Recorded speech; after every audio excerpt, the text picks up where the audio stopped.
Right now is not a great time for ICE, the Border Patrol. Those sorts of agencies are developing a bit of a bad reputation. And so to some extent, they kind of need to ingratiate themselves to local communities. And they do that sometimes in good ways, sometimes in bad ways.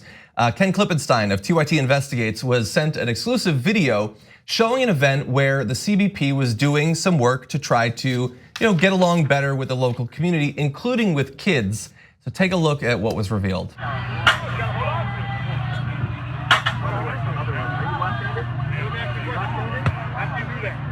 Right or left handed? Stay here? If you hit him, you think he's gonna stay there?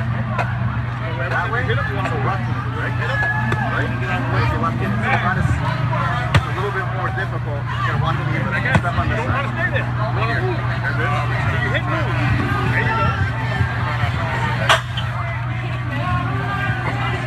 Oh, he wants to go. I don't want to run in the door.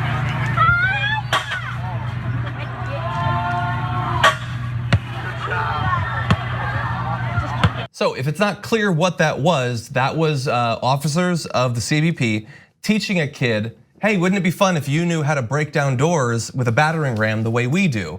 And so the kid learns and has fun pretending to bust down a door. That's cute. No, it was horrifying. It's like, what do you want this little kid to be? Lil fascists. It's like because Boy Scouts are too liberal now, so they're gonna start a Lil fascist club. I'm truly upset and confused at the cruelty displayed by the Customs and Border Patrol. Between the seal, the collective coin that was passed around making fun of migrants. Over the last, and the Facebook groups that were super misogynist that thousands of members were a part of, it seems like just a purely poisonous culture, and it seems like this is just another mark against them. It is always going to be wild to me what the lengths that people are willing to go to, I guess, get back at who they feel are their enemies by using children. Like we saw all of those kids at Trump rallies. We still see it. All those kids with horrible t-shirts on saying horrible things.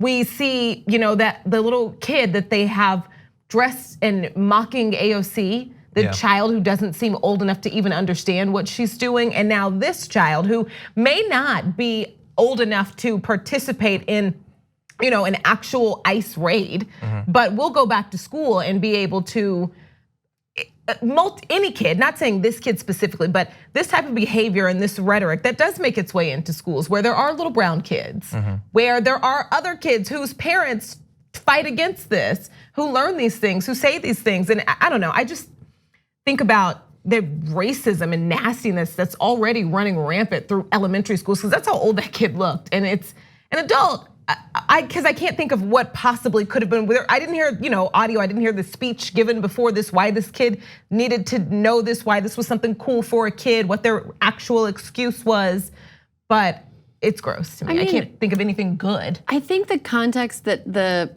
they're maybe trying to, okay, there are two different possible contexts, right? So maybe, we're breaking down a door and we're getting out undocumented people who are just kind of peacefully in a home. That's a messed up thing to teach a kid to do. But it's also messed up to be like, hey, we're breaking into this place full of crimes where you could get shot at. Like every scenario where a kid would be pretending to use a battering ram is something that a kid should not be thinking about or embodying in any way. Yeah, and of course, I mean, what if you're thinking about doors being busted down by a battering ram right now in our political context, what are you thinking about?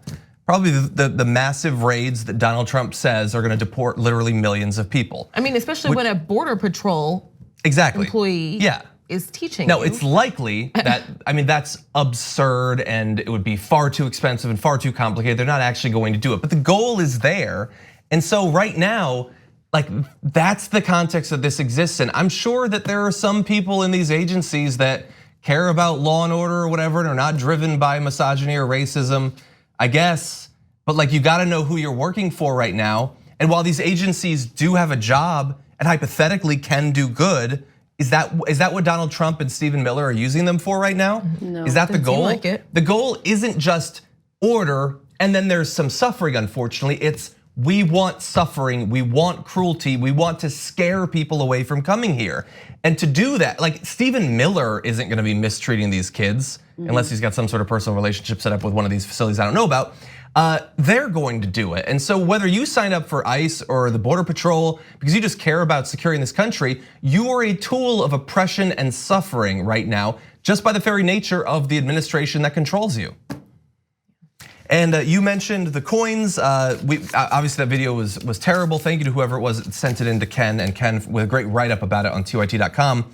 But there are other issues, like if we could skip ahead, you're gonna see this coin, which somebody made and has been sending around. And on the front, you're seeing "Keep the caravans coming" under an image of a massive parade of people carrying a Honduran flag. Coin's reverse side features the Border Patrol logo and 3 illustrations, one of a Border Patrol agent bottle feeding an infant, an agent fingerprinting a teen boy wearing a backwards baseball cap, and a US Border Patrol van with text saying "Feeding, Processing, Hospital, Transport." Government officials told ProPublica the coin was not approved or paid for by the government. One Custom and Border Patrol official, who was not authorized to give his name, characterized the coin as something that somebody's doing on their free time, comparing it to woodworking. And in fact, these coins have been found at places in California and in Texas, so all over the place. And they were promoted by that great Facebook group that made news a couple of weeks ago. Right, somebody having this in their pocket is not simply doing their job. They're not simply just, they have to be there, they have a job. That's not someone who just cares about law and order and who cares about people. Why would you have that in your pocket? Why would you want that? Because you're very, very lame. Right. You're extremely lame. I can think of nothing lamer than making a custom coin designed to victimize and make fun of migrants who are suffering. So lame. What, Pog? You want to make Pogs and trade Pogs? What are these people doing? What kind of person, like I said before, what kind of person wants to work in a place like that? Right. Yeah, exactly. And I mean, the issue really, I think, is the culture. I mean, in that ProPublica report where they talked about that Facebook group, they also talked about, like, you see not only the worst kinds of racism in the messages that were posted there, but also crazy, violent, and sexual misogyny as well. And they've said that some of these agencies have had a hard time getting women to join up for a long time because of how baked in the misogyny is in those groups. And so even if you're one of these people that like just wants security or whatever, you get in there, and you're gonna be surrounded by a lot of people who are going to be telling racist jokes, saying horrific things about women migrants and all that. And we also can't forget about the effect of the leadership, because we just found out a new detail about the leadership of this organization. Carla Provost, who's the Border Patrol chief, she had released a statement expressing outrage after it was reported that current and former agents made xenophobic, misogynistic, and racist comments in that Facebook group. Turns out she was a member of the group, which did not make it into her statement condemning it just a couple of weeks ago. She somehow forgot to mention that she had not only been a part of the group, but had posted in it previously. I want to make a glass ceiling joke about how no women can be as big of jerks as men, but I'm too tired. I'm so tired. It'll wear you out. Yeah. On the go? Don't worry, we got you covered. You can still listen to TYT at our new podcast network. Find us on Apple Podcasts, the Google Play Store, or at tyt.com/podcast.